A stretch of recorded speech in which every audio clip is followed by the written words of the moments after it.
Olá, sejam bem-vindos a mais um BoraCast, o maior podcast para arquitetos e engenheiros que desejam empreender e viver bem das suas profissões. Eu sou a Rafa Brasileiro. Eu sou o Alex Brasileiro e esse é o episódio 2? Esse é a parte 2 do episódio com esse casal, porque a gente não conseguiu parar de falar, a verdade é essa. A gente estava aqui e aí terminou o episódio que a gente gravou sobre empreender em família. Estamos aqui com o Felipe Lima e sua digníssima esposa Priscila Lima e a gente não conseguiu parar de conversar, tá? O episódio acabou sobre casal, empreendedorismo, enfim. Era outro assunto. Era outro assunto, então vamos deixar na descrição aí pra vocês assistirem o episódio anterior.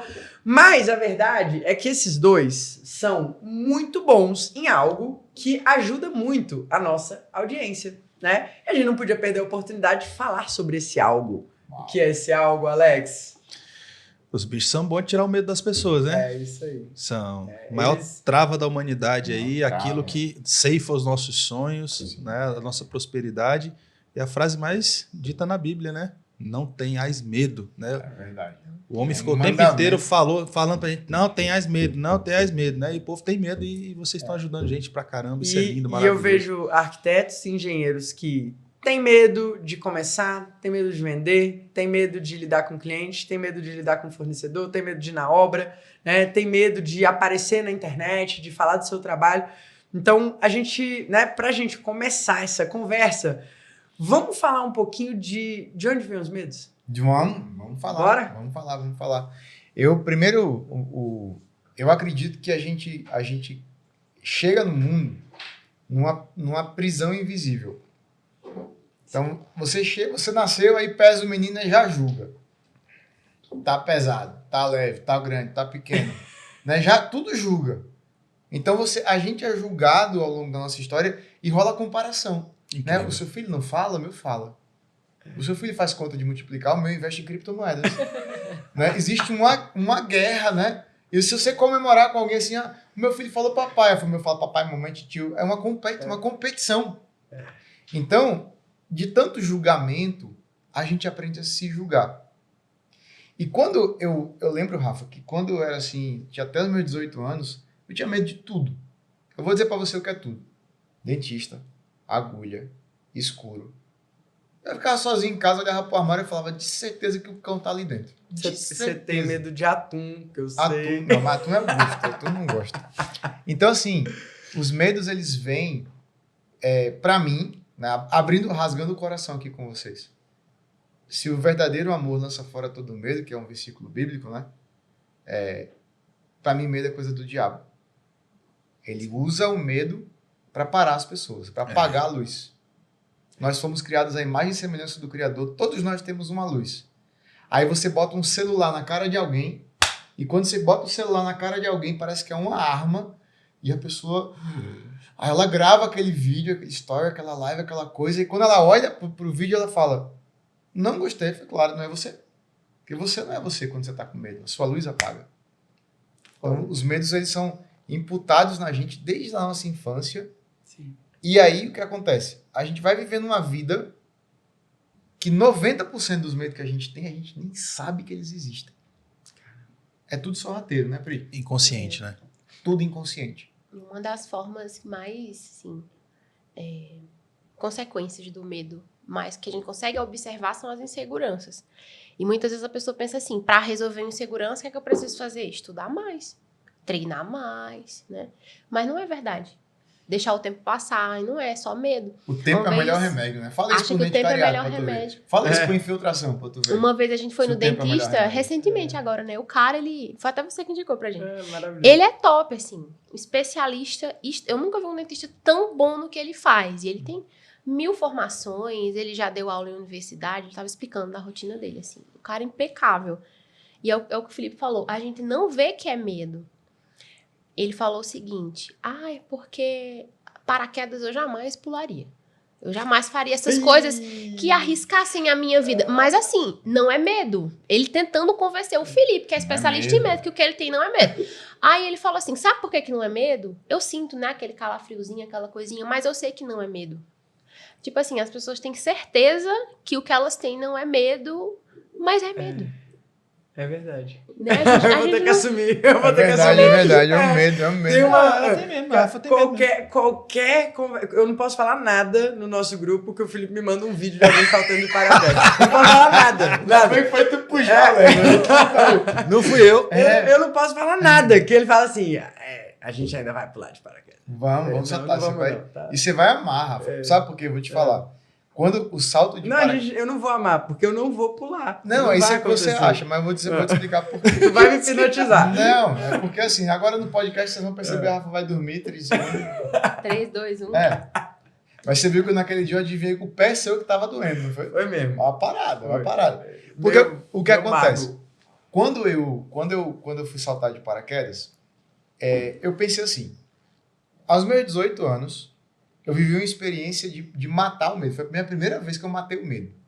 Eu tinha medo, assim, de ficar sozinho, essas coisas no escuro e tal. Aí eu fui pra uma casa, um sítio de uma tia minha. Lindo lugar de manhã, mas de noite, a cara do Sexta-feira 13. Menino, o vento pegava na janela e... você chega a sentir uma puxada assim. Você fala, Caramba. Tá repreendido. tá repreendido. Deu meia-noite, eu apaguei as luzes tudo da casa. Tudo. Aí eu fui lá no quintal. A perna tremia. Eu não vou dizer apertado assim, Coração apertado. Dando canho no Passava coração. nem Wi-Fi. Não passava nem Wi-Fi, macho. Aí eu sentei na areia, os morcegos tudo assim, ó. Cheio de pé de jambo, pé de manga. Os morcegos passando muito. assim, ó. Aí eu deitei, olhei pro céu. Aí eu vi aquelas estrelas. Eu falei, Senhor, você fez o universo. Você fez a gente. Você fez o mundo. E eu não nasci para ser um covarde. Eu tenho medo de tudo. Você não me deu um espírito de covardia. Você me deu um espírito de coragem. Se você tá aqui, que morra meu medo. Mas eu senti uma paz. Me invadiu uma paz assim, sabe? Eu olhei para aquelas estrelas assim, eu abri um sorriso, um morcego passando, eu fiz, não sei. Porra, você é o Batman. É o Batman, velho. Eu só acho que eu sou o Batman. É verdade. Curou Isso é- trauma de morcego, é o Batman. Isso era segredo, pô. Agora você revelou. eu vou ter que falar. Agora pronto. É o Bruce Wayne? E agora é o Bruce Wayne. Esses episódios da só fala de Batman, né? É verdade, velho. É verdade, ó. O Batman, Deixa aí que o no outro a Batman gente tá fala aí. outra coisa. Mas o Batman tem um superpoder muito top, sabe qual é? Ele é rico. É o melhor. É só isso. I'm rich. I'm rich. Ele mas falou esse pro é o- Flash, né? Mas esse aí não é o Homem de Ferro que fala I'm rich? Não, mas isso é da Marvel. Ah, tá. Mas, ó, eu queria trazer clareza do... Vou pegar um medinho bobo, Tá. tá? Relacionado à timidez. Você já teve timidez, não foi, amor? Muito. Timidez, o medo do julgamento. Sim. E aí, pensa assim, a timidez e o medo do julgamento quase que me matam. Simples. Sim. Eu tava conversando com um mentorado meu, aí ele falou assim, eu quero que você fale com meu filho. Eu disse, por quê? Porque ele é tímido. É tão tímido. Ele é na dele. Ele não gosta de se expor, de falar em público, né, de gravar vídeo. Eu falei assim, deixa eu falar com seu filho hoje. Ele, por quê, Felipe? Eu falei, olha, uma vez eu tive um mentorado de 16 anos que começou a fumar só para se enturmar. Ele falou, você vai falar com meu filho agora, porque eu já usei droga para me enturmar. Cara. Eu já bebi para me enturmar. Quantas vezes você não escutou de alguém? Bora beber, pô? Não, vamos beber. Até não vem beber sozinho? Sim. Aí para você se enturmar, e tem muita gente que numa festa só relaxa depois que bebe. Tem mesmo. Aí a coisa né? Você tá aqui na festa, eu vou me enturmar. O que é que tu faz? Eu uso tal droga. Vamos se enturmar? Bora. Sim. Aí você vai lá e usa a droga. E aí eu conversei com o menino. E ele falou assim, eu tava pensando em usar droga para me enturmar. Então, pela timidez, pelo medo de ser julgado, a primeira trava que eu tinha era de fazer amigo. Aí eu vivia uma vida sozinho. A segunda trava era de fazer pergunta. Quem não faz pergunta fica com um problema, fica com a dúvida. E a quarta trava era pedir ajuda. Pedir ajuda é diferente de fazer pergunta. Sim. Fazer pergunta, você escreve lá, fala assim, como fazer tal coisa. Pedir ajuda me ajuda a resolver tal problema. Sim. Então, É um nível mais hard, né? Mais avançado de quebrar a barreira do maior medo de todos, que é o que vão achar de mim, né? é a rejeição. É. E Rafa, Julgamento, né? Parecer fraco, né? Sim. eu fiz um desenho da rejeição histórica, assim, né, a rejeição começou com Adão e Eva, e foi descendo. Né? Lúcifer rejeitou Deus e foi-se embora. E foi rejeitado. E foi rejeitado e vai-se embora. Você não é bem-vindo aqui mais. Ele foi rejeitado. E aí, a rejeição, ela é uma ferida humana. Tanto é que quando você vai numa loja, se alguém te olha dos pés à cabeça, você já olha pra pessoa assim que é. Sim. Né? Você já dói demais. Assim como o amor é a coisa mais poderosa, a rejeição é o inverso dele. Que o amor é acolhimento, né? Então, pelo medo de ser julgado, eu passei por dificuldades financeiras, eu comecei a passar fome, começou a faltar comida em casa. Você abrir a geladeira assim, você só vê água e da torneira. Eu falei, que homem sou eu? Eu sou um merda. Rafa, eu não olhava no espelho de vergonha. Sim. E aí eu tive uma escolha. Opção A, chegar pra família, pedir ajuda e escutar deles. Tá vendo? Eu falei pra vocês que você devia me ouvir, você não me ouve. Devia ter feito concurso. Devia ter feito concurso, você não me ouve, você tá merecendo, tarará. Opção 1, pedir ajuda. Beleza. Opção 2, desistir da vida. Morrer é melhor. Aí escrevi uma carta de suicídio e decidi morrer. Deus não deixou. Então, os medos, eles apagam quem a gente é, eles impedem a gente de viver uma vida. A gente tava falando sobre marido e mulher, tem muito marido e mulher que tem medo de conversar um com o outro. Muito. Verdade. Por não brigar por uma coisa ou outra, você tem insatisfações. Sim. Que você prefere resolver você e você, e aí onde mora o perigo, viu, moço? Aí guarda, vai virando uma bomba, né? Vira uma bomba. Às vezes o dono da empresa tem medo de conversar com seus colaboradores, aí fica engolindo. Daqui a pouco você explode. Sim. Né? Ou às vezes alguém que está trabalhando tem medo de falar pro patrão, né? pro gestor. Então, assim...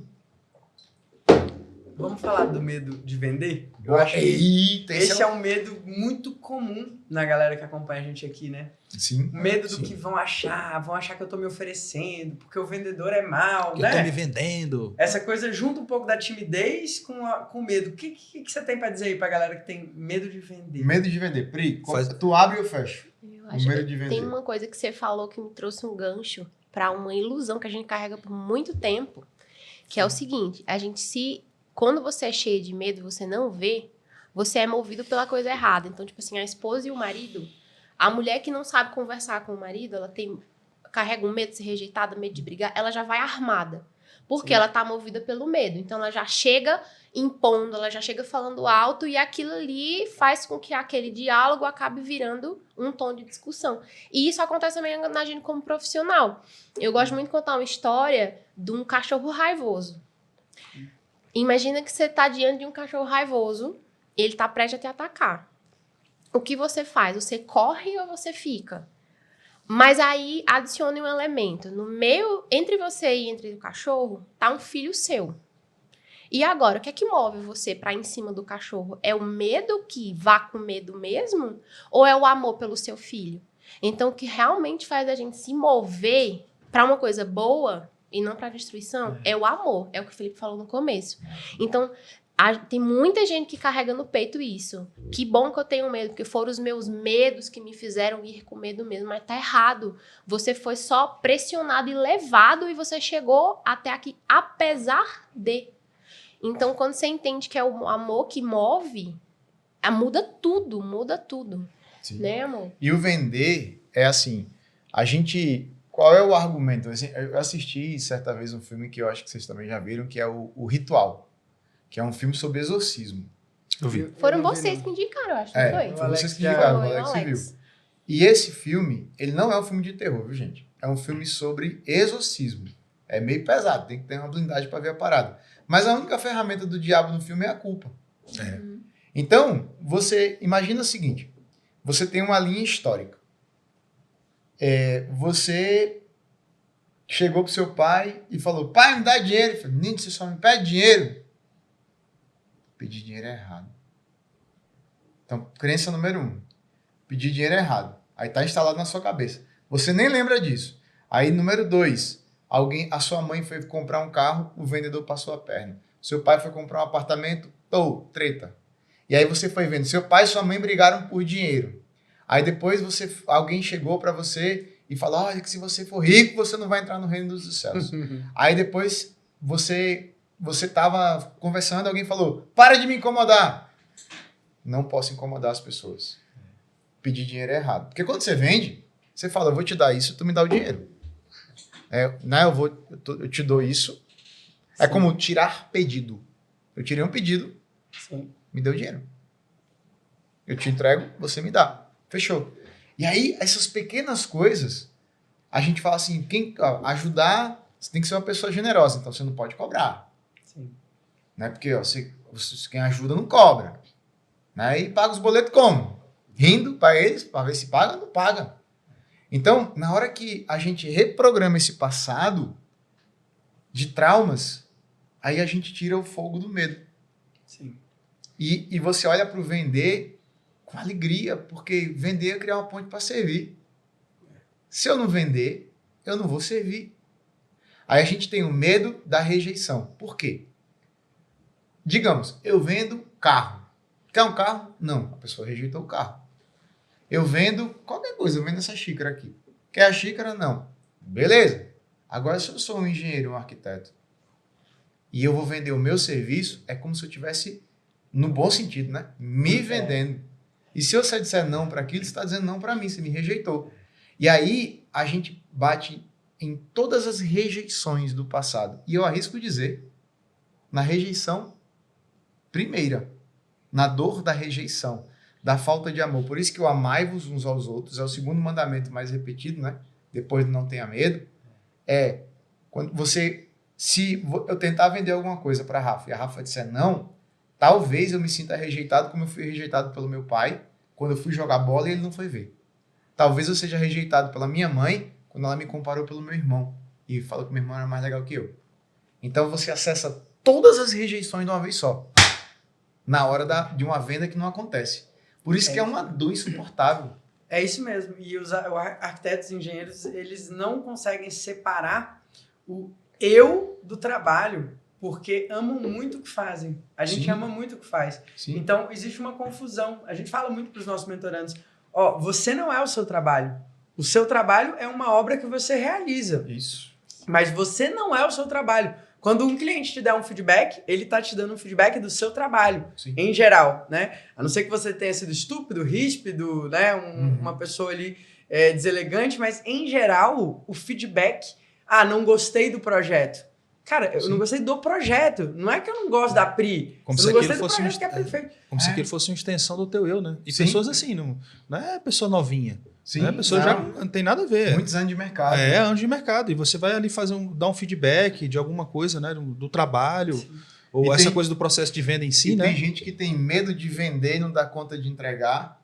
Né? Tem gente que tem medo de cliente. Esses dias eu recebi um mentorado que ele é veterinário. E era muito engraçado porque ele ensina veterinários. Aí ele falava para mim assim, Felipe, quando alguém no grupo tava assim, fulano tá digitando, eu falava, vai dar treta. O cara tá só digitando. vai dar treta, vai dar treta. Mas isso acontece demais com a nossa galera. Quem aí é arquiteto ou engenheiro, né? Quando o telefone toca e é o cliente, o que você pensa? Deu ruim. É algum problema. E ainda que der ruim, eu aprendi convivendo, né, com arquitetos, com engenheiros. Eu também sou engenheiro, você me respeita. Eu perguntei, cadê o CREA para mostrar pra você? O CREA são as perguntas difíceis. Há quantos dias? Aí, às vezes, o cara traz um problema, porque assim, Rafa, deixa eu fazer uma encenação. Eu posso pegar alguma coisa pesada? Pode. Essa bolsa, eu quero pegar essa bolsa. Me dá essa bolsa, por favor. Qualquer bolsa, pode ser essa bolsa. Eita, bolsa chique, mano. Foi teu cara que fez, não? Esse mesmo. Rapaz, Wilson Pedrosa. Olha lá, vê só. Ai, gente. Eu falei rápido, ninguém quer saber. Meu Deus do céu. Presta atenção. Presta atenção que eu tô explicando um negócio sério. Conta aí. Ó, isso é o problema. Deixa eu afastar. Quer que eu afaste o copo? Não, isso é o problema, rapaz. Deixa o problema aqui.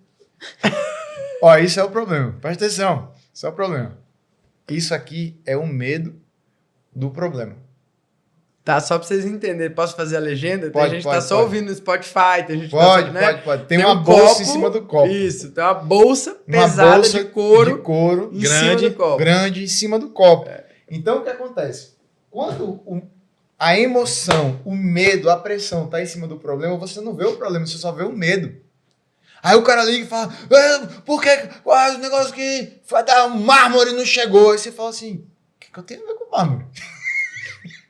Não, porque a porta não tá lá. Não tem nada a ver com a porta. Sim. Ah, porque o pintor. Eu fiz, eu não tenho nada a ver com o pintor. Talvez seja um serviço terceirizado, o problema não é meu.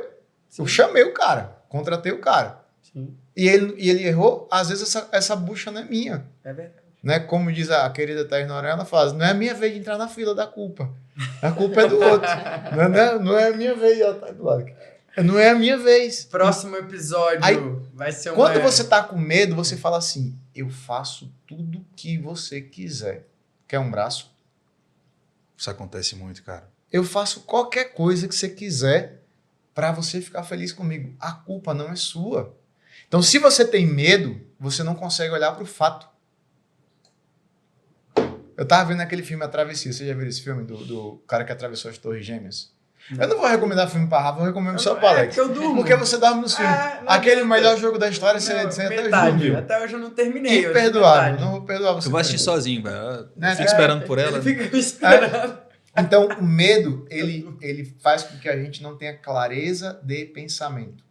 Se eu pegar uma arma, não o Alex que mexe com arma, mas se eu pegar uma arma e botar na cara de alguém... Eu não mexo com arma, pô. Você acha que eu sou traficante de arma? Eu sou atirador. Você gosta de arma. Eu gosto. E para atirar não tem que mexer, não? Sim. Não, esse conceito. Eu trabalho com. Você trabalha com? Tá bom. Eu gosto de mexer com coisa de amador. Mas, ó, se você botar uma arma na cabeça de alguém, e às vezes um celular é uma arma, às vezes um cliente é uma ameaça.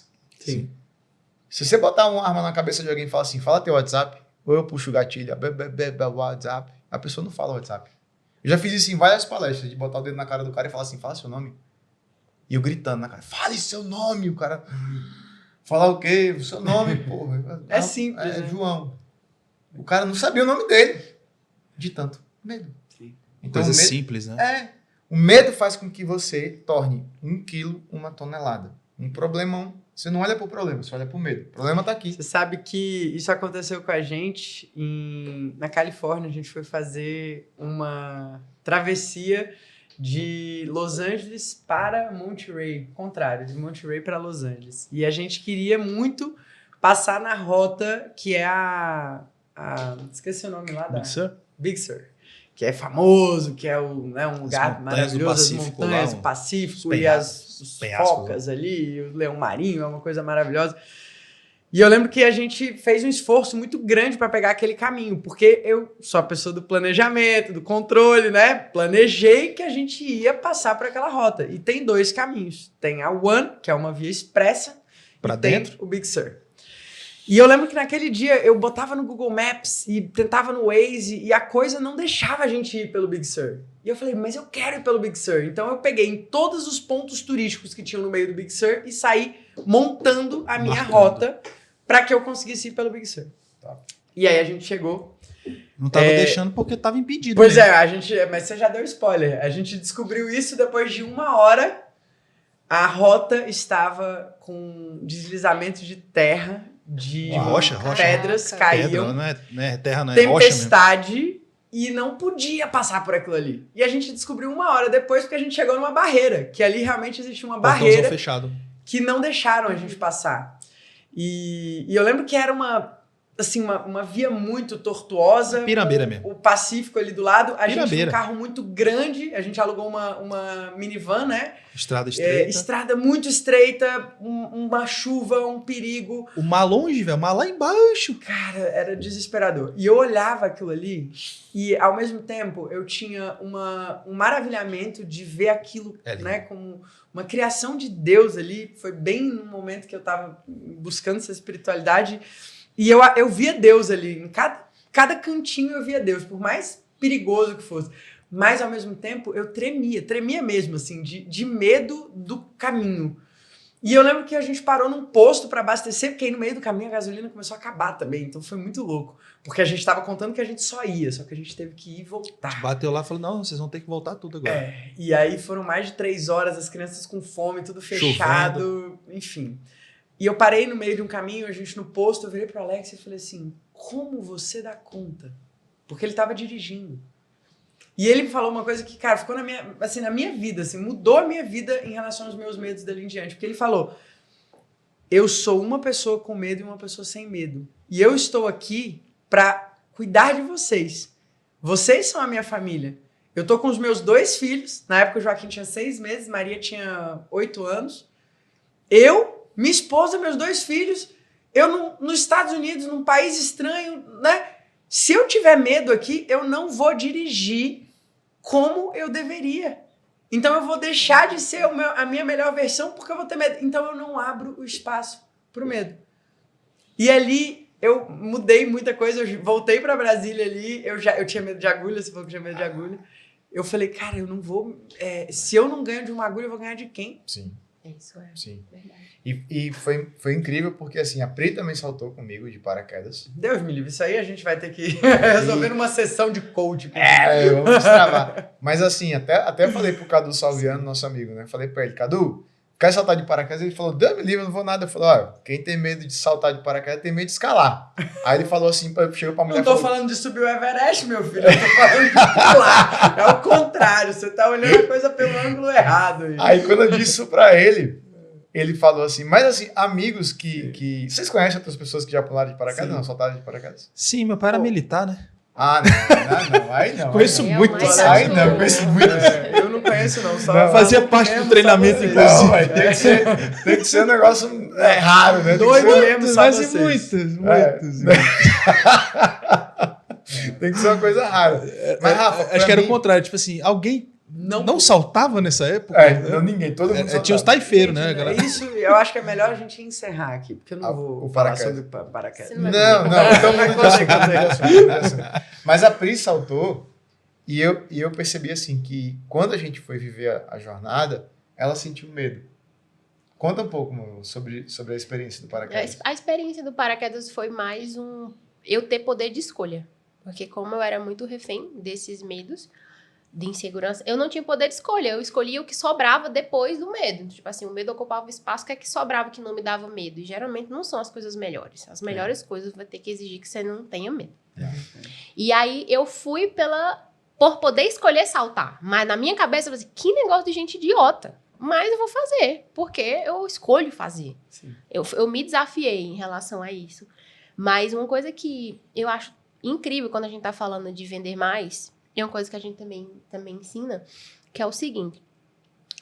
No método que a gente ensina, são 4 passos.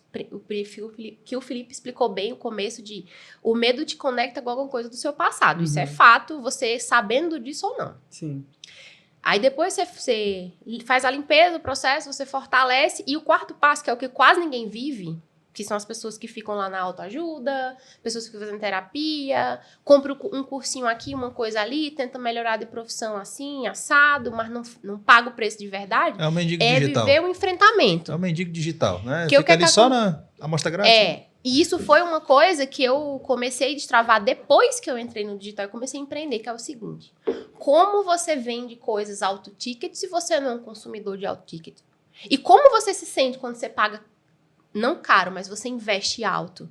E geralmente, o medo me fazia pensar, é muito arriscado. Eu não posso fazer coisas que me levam risco. Depois que eu entendi que, quando eu invisto, eu enfrentei, eu agora posso me sentir digna de cobrar, porque eu invisto. Se tornou. Eu me torno. Então, isso mudou o jogo total, viver esse enfrentamento. Porque eu tenho Você virou o cliente que você quer ter. Isso, porque eu tenho muito uma essência de ser assim, né, amor? A gente gosta, pelo menos eu sou muito simples nas minhas coisas. Eu não gosto de pagar muito caro por quase nada. É muito difícil. Só uma coisa que eu penso assim, tipo, isso aqui eu vou usar pra trabalhar, isso aqui vai me trazer outras coisas. Investimento. Custo é uma coisa, custo pessoal é uma coisa, investimento é outra coisa. E principalmente quando eu penso em coisas que vão me melhorar profissionalmente, eu tinha muito essa trava de pensar assim, isso aí eu consigo fazer sozinho. Isso aí eu consigo aprender sozinho. Então, depois que eu vivi esse desafio de investir alto, eu consegui bater no peito e pensar, agora eu posso cobrar alto, porque eu acessei. Um paralelo, Rafa, que existe entre o paraquedas e a venda, eu estava lembrando aqui da questão do controle, né? Que a gente sempre quer ter o controle das coisas. E no paraquedas, você abre mão do controle geral, porque se o paraquedas não abrir, já era. Já era, não tem como. Tem um reserva, beleza. Quando você salta, no eu saltei, tinha um cinegrafista. Então, ele tinha a oportunidade de ajudar a desenrolar o paraquedas do cara que estava comigo, ou tentar conectar os 3 lá e ele abrir. Tem possibilidades. Mais uma coisa que eu sinto assim que quando a gente vai viver uma venda, a gente abre mão do controle. E você fala assim, eu vou te entregar o meu melhor. E às vezes a gente não confia no nosso conhecimento. E aí é onde vem algo que eu sempre falo para todo mentorado meu. Que quando você vai servir, você não está sozinho. E muitas vezes não é sobre o conhecimento que você tem, é o acesso. Quando 2 ou mais estiverem reunidos em meu nome, ali estarei. Então, quando está você e o cliente, não está só vocês dois. Deus está no meio da jogada. Quando você chama ele para a história. Desde que você fala assim, pai, olha, eu vou vender aqui a parada e eu não quero fazer isso sozinho. E eu acredito que aquilo que eu faço é bom. Sim. Né? Porque a venda, ela só é algo ruim quando o produto, a entrega, o serviço é ruim. Sim. E a gente precisa entender a nossa realidade. Isso. Porque às vezes é ruim mesmo e aí a gente precisa melhorar. E aí tem que ir atrás de conhecimento. É nossa responsabilidade. Tem muito sim, profissional experiente no mercado, com muitos anos de formação. O cara tá fazendo um serviço ruim, mas ele se convenceu de que o que ele tá fazendo é bom. Aí ele põe a culpa no mercado, ele põe a culpa no governo, ele põe a culpa em tudo, mas ele não paga para ter acesso a algo mais avançado para se melhorar como profissional, porque ele acha que... Não, mas eu sou experiente. Eu sou arquiteto que tem 10 anos de formação, eu tenho um escritório, eu tenho uma construtora, eu tenho não sei o quê. O cliente está reclamando do projeto, da obra, mas é porque o cliente é chato. O cliente é sanguessuga. Sanguessuga. A obra está dando prejuízo, mas a culpa é do pedreiro, a culpa é da mão de obra. Porque a mão de obra no Brasil é a pior mão de obra do planeta. Tem gente fazendo bem feito ou não tem? Tem gente entregando uns projetos, executivo bem feito, projeto na plantinha. Tem gente fazendo bem feito? Tem gente não tendo dor de cabeça, o cliente está indicando, está dando depoimento, está indo para a internet emocionado, igual a gente recebeu um depoimento esses dias da Gi do Júnior, a gente fazendo a casa deles lá em Londrina, né? Esse cara é emocionado, eles falaram assim, vocês imprimiram o DNA da nossa família no projeto da nossa casa. Eu nunca tinha ouvido isso, eu falei, cara, que coisa profunda, né? Ou seja, foi uma venda, a gente vendeu para os clientes, e eles falaram, vocês imprimiram o DNA da nossa família no projeto da nossa casa. Ou seja, vender de fato é um ato de gentileza. Sim. É muito poderoso isso. As pessoas, a maioria, assim, elas são experientes em ser meia boca há muito tempo, né? E não percebem isso. E às vezes as pessoas elas trazem uma desculpa. A desculpa é tentar tirar a culpa. Desculpa. Então, o meu perfil não é de vender. É porque o meu perfil, ele é mais para isso aqui. O meu espírito, né, que tu fala muito. Eu não tenho espírito de vendedor, né? O cara vai no centro espírita para baixar um espírito. É muito engraçado. Não, venda é dom, né? Venda é dom. Eu falo, meu amigo, essa daqui não pediu uma pizza, velho. Gente, uma pizza. Essa parte da minha história vocês não sabem. Conta logo. Não tinha verdade. Para ir para uma reunião de apresentação de proposta, eu botava nos peitos do Alex. Falava assim, essa parte não sou eu que cuido. Não. Eu faço o projeto, eu crio, eu cuido. Depois que você fechar, manda para mim. Mas eu não ia de jeito nenhum. Eu não falava para as pessoas que eu conhecia. Eu lembro que nessa época eu era bem relacionada na cidade porque, né, nasci em família com boa condição, estudei em escolas tops, sempre escola particular, ganhei carro, estudei na UNB, então sempre tive muita condição, sempre tive acesso. E no início do nosso escritório, ninguém que eu andava, das pessoas novas que me conheceram ali pós-formatura, ninguém sabia que eu era arquiteta. Caramba. Eu não falava, porque eu pensava assim, e eu ainda falava em casa, eu botava o dedo na cara do Alex, assim, brigando, e falava assim, eu não me formei, com esse tom de voz, eu não me formei em arquitetura na UNB, ainda falava o B, pra virar vendedora. Pra virar vendedora. Porque eu cobrava ela, eu falei, cara, eu sozinho eu não dou conta. Pô, você conhece um monte de gente. O ciclo social seu, porque eu vim pra Brasília, meu pai é militar, rodou o Brasil inteiro, essa coisa toda, eu vim pra Brasília pra fazer a faculdade. Ainda assim, não tive muitas amizades, o povo ali era meio estranho, né? Beleza, me formei assim, logo depois de formado, casei com a Rafa. Eu não tinha um ciclo social aqui de conhecer pessoas, etc. E os nossos primeiros clientes vêm desse ciclo, né? Sim, os amigos, os parentes, os familiares e tal. É dali que você começa, é normal. Cara, eu falei, e aí, cara? eu não sou vendedora, eu não passei 5 anos. Eu fui mobeira a vida inteira, né? Como fosse uma coisa feia, né? Pra mim, Pri, você não tem noção, eu sofria. E eu lembro a primeira reunião que o Alex falou assim, essa você vai apresentar. Eu larguei mesmo, cara. Não, eu não vou falar uma palavra. Eu larguei o volante do carro no Big Sur e falei assim, agora é contigo. Agora dirige, vai fazer o quê? entendeu? E aí eu lembro que eu tava diante de um cliente que foi a primeira apresentação, mas lógico, eu fui atrás de conhecimento, né? Aí eu lembro que eu aprendi com o Camose, inclusive hoje a gente tem um curso junto com o Camose que chama Bora Vender, porque ele foi o meu primeiro mentor de vendas. Lá em 2015 eu aprendi com o Camose que, primeiro, vendedores tímidos têm filhos magros, eu tinha uma responsabilidade muito grande com a Maria, então eu falei assim, cara, eu vou me libertar de tudo isso, vou encarar, vou enfrentar. E aí o Alex me jogou na fogueira, falou, não, agora você já sabe, agora a gente tem um método, pô, tem aqui, ó, a nossa proposta é boa, vai lá e faz. E eu terminei essa reunião, era um grande empresário em Brasília, um cara dono de rede de hotel, rede de negócios, assim, um cara com muita estrada, um senhor, quase 70 anos na época, né? E eu lembro que eu apresentei a proposta para ele, eu fui para aquela reunião me tremendo, com medo, com vergonha, com tudo. E eu saí da reunião e ele falou assim, olha, boa arquiteta eu não sei se você é, mas boa vendedora você é. Foi incrível. E aí, aquilo ali pra mim foi uma chancela. Dali em diante, eu nunca mais precisei do Alex pra vender um projeto. Cara acostumado, né, a lidar com grandes escritórios, grandes arquitetos, grandes prestadores de serviço, né? E abrindo a caixa preta do medo, Rafa, o medo ele traz 3 limitações pra gente. A primeira limitação é a limitação do aprender.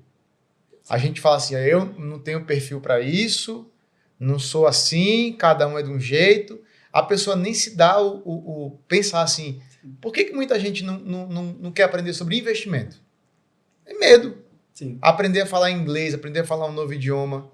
Né? Eu fui para o Uruguai... Aqueles gráficos malucos lá, aquelas coisas todas, né? Aqueles percentuais. Chega arrepia, né? Bolsa de mulher. Que porra de bolsa? Eu vou ler a bolsa subiu, a bolsa caiu. Que bolsa? A bolsa comprar papel, ficou papelaria. E trazendo para nossa galera, e na obra, ler um projeto estrutural, compatibilizar um projeto. Cara, aquilo ali, instalações, vai abrir um quadro, eu tenho que ver ali, né, os dispositivos de segurança. A fiarada do caramba. Meu Deus, aquilo gera um medo. E aí ele não quer nem aprender.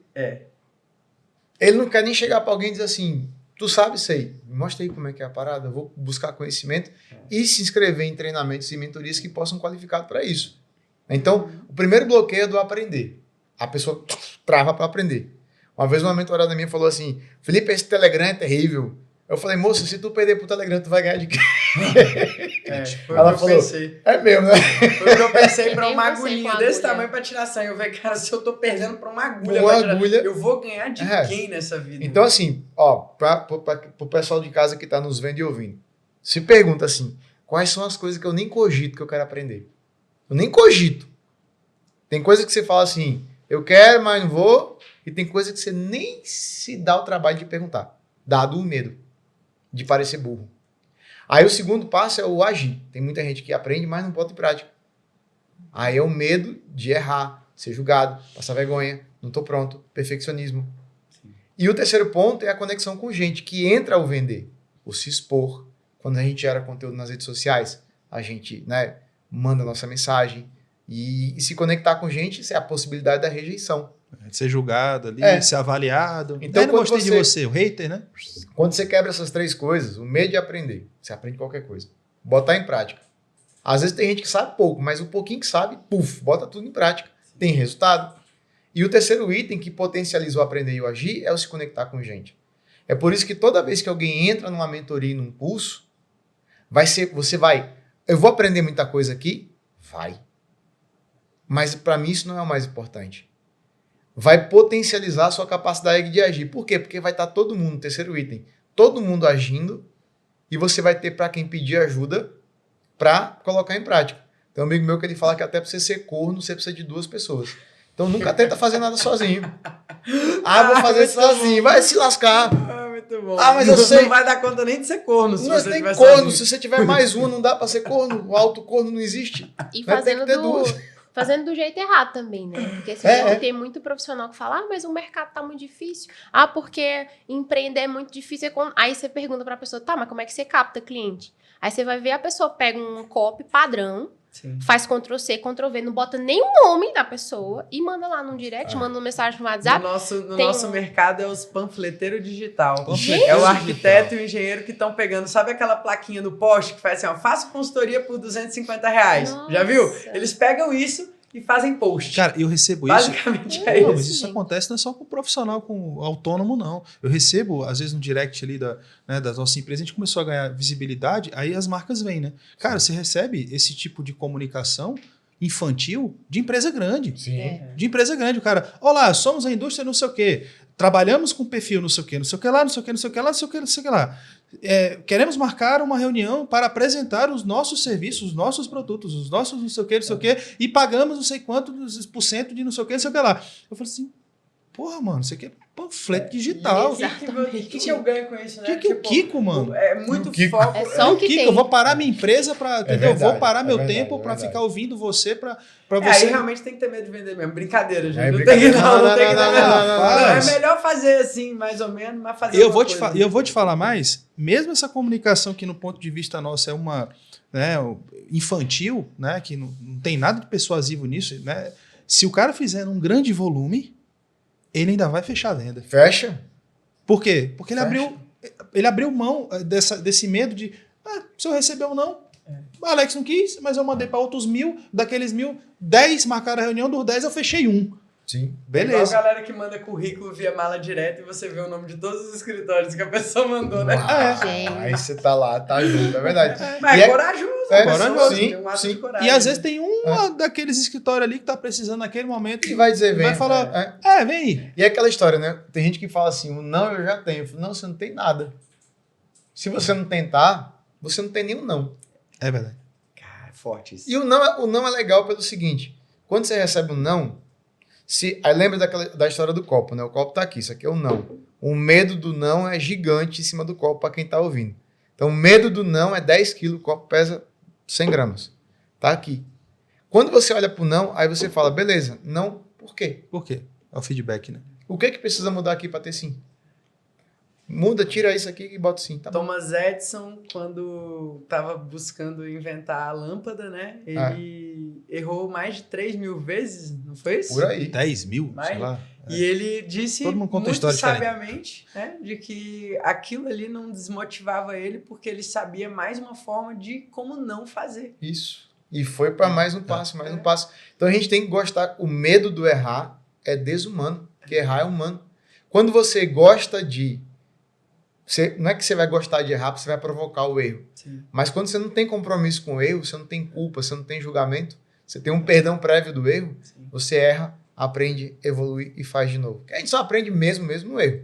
O aceito a gente mostra que sabe. A não ser quando você aprende com alguém que já errou, já trilhou aquele caminho É. e tá te economizando tempo.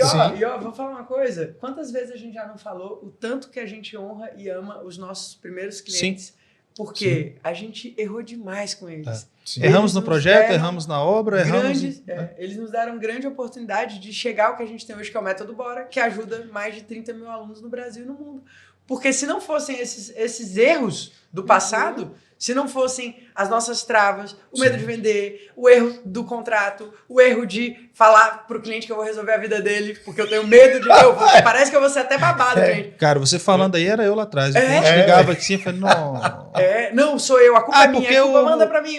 Deixa que eu resolvo O tudo. pedreiro não veio, não sei o que tal, e você fica naquela. O que eu vou fazer por esse Aí- cara pra ele ficar feliz? Não, eu tô indo aí agora, né? Vai Aquela lá, coisa. daqui Daqui Pedreiro a, não pouco, foi, mas eu vou. daqui a pouco ele manda pra você assim, e a babá do meu filho não veio. Ele fala, peraí que eu vou ligar pra babá Tô pra indo você. aí, tô indo Eu aí. vou ir, eu vou botar uma madeira do seu filho também, pô. Eu vou cuidar do seu filho pra você. Eu vou cuidar. Pra eu vou você cuidar. ficar na piscina. é. Contanto que você fique feliz comigo. E outra, pra fazer valer a isso. pena o dinheiro que a pessoa investiu, como se você não valesse mais, né? É verdade. Você acha que tem Como que se, a dar relação, tudo. como se a relação fosse vertical, né? A pessoa tá pagando, então ela pode mandar, ela pode pisotear, ela pode Não. xingar você, ela pode fazer tudo. Porque ela está te pagando. Peraí, meu irmão, peraí. Ele tá pagando por algo que ele precisa. Então a relação aqui, ó, Uhum. É é horizontal. horizontal. Aliás, a única coisa que você tem para me oferecer é seu dinheiro. E dinheiro eu posso captar em outros lugares. Será que o meu serviço, do jeito que eu faço, você consegue achar em outros lugares? Sim. Porque eu sou único.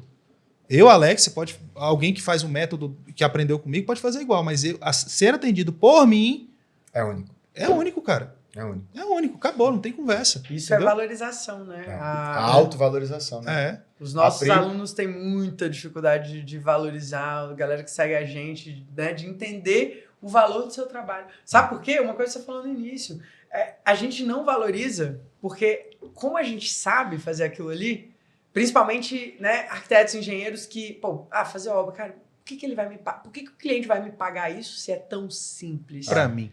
Você chama o Usain Bolt que corre 100 metros em 9 segundos.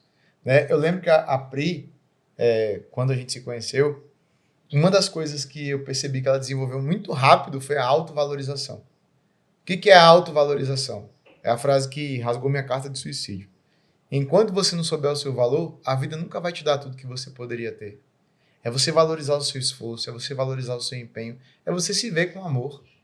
Mesmo que você está no início da carreira, enfim. Na hora que você começa a se valorizar, você começa a confiar mais em si. E, claro, buscar, estar conectado. Até porque, assim, quando eu comecei a subir em palcos com grandes palestrantes, eu falei assim, com quem eu estou perto me ajuda a trazer mais valor para quem eu sou. Então, quando eu entro numa mentoria, quando eu vivo uma jornada junto com pessoas de valor, e você viveu muito isso, não foi, Pri? E uma coisa assim que a autovalorização dá pra gente, um efeito colateral disso, né? E assim, desmistificando o que é autovalorização na minha visão, né? A gente primeiro olha pra Deus, vê quem a gente é nele, isso faz com que a gente consiga se ver do jeito certo e a gente se valoriza. Porque não é uma autovalorização que vem do nada. Que essa autovalorização de olha pro espelho e repete, o dinheiro vem fácil pra mim, eu sou foda, eu sou linda. Isso vai acabar na primeira crítica que você receber. Primeiro chute então, na canela já você pega direto da fonte, você entende quem você é, você valoriza, você consegue olhar pra sua história não como castigos, mas como lições. E isso faz com que você consiga ter empatia. Só que empatia não é você ser boba. É você conseguir olhar para as pessoas e entender que aquilo que ela tá trazendo não é seu, não. Então, tipo, a rejeição dela é sobre ela. Ela olhar para o que você cobra e falar assim, mas fulaninho aqui cobra mais barato que você. Problema seu. Você quer por preço? Vai por fulaninho. E eu gosto muito de trazer as coisas de forma prática. Uma coisa que eu aprendi com um dos meus mentores é você fazer o cálculo do quanto você é caro. Então, você precisa somar todos os perrengues que você passou na vida, tudo que você... Porque, assim, os perrengues, eles são mais caros do que... Né? Então, você pensa, faculdade, quanto que você gastava para ir para voltar? Quanto tempo você passava lá com o seu bumbum sentado na faculdade? Quantas coisas você tentou e não deu certo? Quantos cursos você fez? Calcula isso tudo e tenta traduzir isso em dinheiro. Quanto isso custa? Você vai ter noção do quão caro você é como profissional. Então, assim... a galera que defende que não deve ter filho fala, né? Que um filho custa uma Ferrari. Daí a gente tira. Cada um aqui já tem, no mínimo, uma Ferrari até os 18 anos de investimento. Sim. Dos nossos pais. Sim. Então, dali em diante, tudo que a gente fez, a faculdade, né? A faculdade de arquitetura, só um rapidinho. A faculdade de arquitetura, por exemplo, ela é considerada a faculdade mais difícil em termos de volume de dedicação de horas, de trabalhos, de noites viradas, até mais do que medicina. De horas, Caramba, isso eu não sabia. É uma doação. As pessoas não sabem o que um estudante de arquitetura passa. Virando noite, aprendendo software, fazendo maquete, fazendo projetos, às vezes, de centros comerciais gigantes sozinho. Um projeto que muitas vezes é uma equipe de 5 arquitetos, 10 arquitetos que desenvolve depois de formado. Tu tem que ir ali sozinho fazer um aeroporto. Então, assim, é uma doação muito grande. E colocar essas coisas na balança vai te trazer muita clareza do quanto você vale. Eu tava vendo, Rafa, um documentário da Ferrari. Um documentário incrível da Ferrari, né? E às vezes a gente olha para certas coisas, né? E a Ferrari é um exemplo delas, que é uma coisa extraordinária. Né? Eu tava na academia lá no elíptico, né? Terminando o meu treino. E aí junto com a Pri, e o cara tava lá na Ferrari e tal. E aí eu gosto de mentalizar um diálogo com Deus. Né? Eu falei assim, poxa, como que é incrível uma Ferrari, né? E aí é como se eu escutasse uma voz na minha cabeça perguntando assim, quem fez a Ferrari? Aí eu falei, os engenheiros ali. Tem uns caras, né? Os engenheiros da Ferrari fazem a Ferrari. Aí ele falou, entendi. Então a Ferrari é incrível, né? É. Quem fez você? Aí fui eu. Então, É como se você entendesse assim, quem faz a Ferrari é um engenheiro humano. E nós fomos feitos pelo Criador. Quem fez os engenheiros, né? Quem Quem fez o engenheiro? Quem foi que fez o engenheiro? Fui eu. Então, moço, a Ferrari não é nada perto de um ser humano. E muitas pessoas não conseguem se ver com mais valor do que uma Ferrari. Você se sente inferior. Às vezes, Rafa, tem muita gente que não vende porque a pessoa rega para quem vai, para a pessoa que você vai ofertar aquilo. Então, você tem um cliente extraordinário e o cara tem milhões e tal, e aí você se acha inferior. Você não sabe o seu valor. E os nossos medos é quem apagam isso na gente. E tem uma coisa que eu falo muito para as minhas alunas, que é muito verdade, que é assim, o medo é tão sacana de um jeito com a gente, quando você não resolve, que ele tem poder de ser percebido pelas pessoas que nenhuma internet, nenhum vídeo é capaz de pegar isso. Eu gosto de falar muito que a insegurança, ela fede. Ela tem um cheiro. A pessoa consegue sentir o cheiro de longe, de uma mensagem que você manda. Porque às vezes você tá linda, maravilhosa, toda arrumada. Você tem um escritório maravilhoso, tudo, mas você não tem segurança naquilo que você tá fazendo, porque você não segue um método certo, você não tem clareza do que tá vendendo mais, e outra, você tem medo do que a pessoa vai trazer para você, de não comprar, de estar caro, de não sei o quê. Você pode estar linda, você pode preparar o script, ensaiar no espelho. Quando você abrir sua boca, aquela insegurança vai ter cheiro. E aquela pessoa vai captar. E às vezes não dá certo a venda, você fica se perguntando, poxa, mas eu fiz tudo tão perfeito. Mas não foi, você não percebeu que o medo estava ali. Sim. E fede mesmo, as pessoas sentem. Às vezes não... Mas tem um dado em relação a isso, viu? Comprovado cientificamente. 97% da nossa comunicação, da eficiência dela, é não verbal. Sim. É não verbal. É a tua expressão corporal e o teu tom de voz. Isso. É impressionante. Então, assim, você tá bonito, você tá bonita, você tá todo, né, bem arrumado, não sei o quê, o escritório tá legal, tá tudo bacana e tal. A forma como você fala, o tom de voz que você fala, botou abaixo os 3% do que você falou de fato. A chave tá da assim? venda é o relacionamento, né? Tá. Então, se eu consigo criar um relacionamento com quem eu estou vendendo, eu tenho confiança para falar e para ouvir. Porque, ao meu ver, falar sobre venda. Por que uma venda não acontece? Porque a pessoa não disse para você o que é que ela não comprou. Porque se ela dissesse, você fala assim, tá aqui um projeto. Se o cliente tiver relacionamento e a abertura de falar, eu acredito que isso aqui não vai me atender. Ou tá caro, eu não consigo pagar. Então, muitas vezes, a gente não construi um relacionamento para ter diálogo, para ter confiança, para você tirar aquela objeção do você só quer meu dinheiro. Sim. Será que eu posso confiar em você? Será que eu posso abrir o jogo aqui com você e eu ser eu e eu falar tudo que eu estou pensando? Porque depois que a gente virou amigo, né, criou aquela... Sim. Não amigo no sentido de você me pede tudo e eu faço tudo, não. Mas a gente tem um relacionamento, aí tem diálogo, tem confiança e eu posso falar. Eu não comprei porque ou eu achei caro, ou eu não tenho dinheiro para pagar, ou tem alguma objeção. A pessoa fala objeção, você mata e toca o barco. Eu não entendi nada. Né? Não entendi o que você está vendendo. Sim. Né? Arquitetos têm muita essa dificuldade, né, cara? O cliente é leigo. Sim. Ele quer construir uma casa. Ele fala assim, cara, eu queria só construir minha casa. Você está dizendo que eu preciso de um projeto de arquitetura, que eu preciso de projetos elétricos, hidráulicos e acompanhamentos de obras, de gestão de obra e construção e tem os steel frames da vida, tem os concretos da vida, e tem não sei o que, tem esse emaranhado de decisões que eu tenho que tomar e profissionais que eu ainda tenho que contratar. Eu achei que era só chegar em você e você ia executar minha casa. E aí o cara, ele não consegue ter a clareza através da comunicação dele de falar, não, primeiro aqui, depois aqui, e botar o cliente na fila do pão, né? Tipo assim, é aqui, depois vai chegar no caixa, pegar seu pão e tomar seu café da manhã. Isso. Clareza. E aí não tem essa abertura, o cliente não vai falar. Fala assim, cara, eu não entendi, me ajuda. Né? Não. Qual o primeiro passo? O que eu vou fazer agora? Né? Sim. E aí a importância do relacionamento, né? Para mim, tem um livro que eu li há muitos anos chamado Relacionamentos Estratégicos. Eu tenho esse livro, depois eu vou passar para vocês. Vocês vão, acho que vai ser útil para levar para a comunidade pedrada nessa questão do relacionamento estratégico. É que o cara, ele tem uma defesa que ele fala o seguinte, a coisa mais importante da vida é relacionamento. E os nossos medos impedem de construir. Porque pensa assim, o meu filho tá com a respiraçãozinha ruim. Aí, relacionamento. Rafa, me indica o pediatra mais top, Dr. João. Tô com problema no dente, indica o dentista. Então, o relacionamento faz com que a gente se conecte com as pessoas. É o relacionamento com Deus, é o relacionamento de família, é o relacionamento que você tem, às vezes com o seu cliente. Às vezes você tem cliente, mas você não tem relacionamento.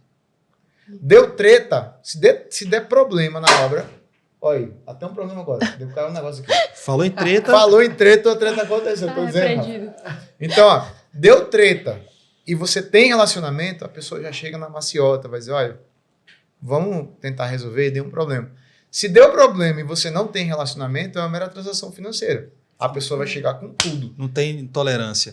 Porque ela não tem medo de perder um negócio que não existe, que é um relacionamento. E não existe depósito na conta emocional, né? Sim. Quando a gente tá num relacionamento, existe né? Uma troca ali. Qual que é o livro? Os 7 hábitos... 7 hábitos das pessoas altamente eficazes, né? Fala muito sobre Ele isso. fala sobre o depósito que a gente tem na conta emocional. Tem gente que tá em déficit. Construído o relacionamento. E tem gente que tá em superávit. Então, quando você tá no déficit, quando você chegou ali numa relação extremamente fria, né? Passa o preço no WhatsApp, fechou, não fechou, o cliente veio por preço, ele não tem história. Ele não tem nada que vai dar essa tolerância para quando der um problema na obra, porque vai acontecer. É igual o perdão. Eu vou pedir perdão antes de acontecer, porque vai acontecer. Nenhum cliente do Bora espera a perfeição do Bora. E muitos arquitetos e engenheiros acham que precisam prometer e fazer as coisas de forma perfeita. Não. É uma falta, né, de autopiedade, inclusive. E às vezes, Rafa, isso vem da família. Isso vem, né, às vezes você, o pai, dá um exemplo de um pai. Você tirou 10, 10, 10, 10, 9. E esse 9 aqui? Né? E aí a mãe chega na rua e fala, meu filho é perfeito. E você fala, agora lascou. Porque eu não sou. Quando é que a minha mãe vai descobrir isso? Aí você fica nessa coisa de agradar a expectativa do outro. Não é mais que sua obrigação, né? Como a Pri estava contando no outro episódio. Tá lá, escola pública, pô, o mínimo que você precisa fazer é tirar uma nota boa. Você já tá aqui, né? Agradeça por estar aqui. Muita escola gente particular com bolsa, né? Uma escola particular, verdade. Uma coisa muito forte, assim, que isso foi uma coisa que eu sofri também. Eu aprendi isso quando eu entrei junto com o Felipe na mentoria, que é o seguinte: o medo faz a gente querer se isolar e ficar só. Sim. E esse é o pior estado pra gente, porque principalmente pra quem é profissional, né? A gente tá falando pra arquitetos e engenheiros. Quando você olha para o seu redor, talvez você tenha pessoas fracassadas ao seu redor e você fica menos frustrado ou frustrada estando ali naquele meio. Parece que dói menos. Sim. Porque você olha para o redor e pensa assim, mas tá todo mundo no mesmo lugar que eu, tá top. E quando você faz parte e vem a parte do relacionamento que o Felipe falou, que você faz parte de um lugar, de uma comunidade, de um local ali, onde você vê as pessoas tendo resultado, aquilo ali traz para você uma maior capacidade de você se sentir parte e pensar assim, poxa, eu posso também. Me diz aqui como é que você fez para conseguir, qual foi o script que você usou. Comunidade Pedrada, clica agora e garante sua vaga. Então, assim, isso que o Felipe falou do relacionamento... Todo mundo aqui é comunidade Pedrada. Todo mundo aqui é um muquizinho. Isso que o Felipe falou do relacionamento também foi um grande desafio, que o medo me fazia não viver. Porque eu pensava, poxa, se eu olho para minha família e só tem cobrança, se eu olho para os outros profissionais ao meu redor, tá todo mundo no mesmo lugar, eu sou a mais inteligente da mesa, tá top.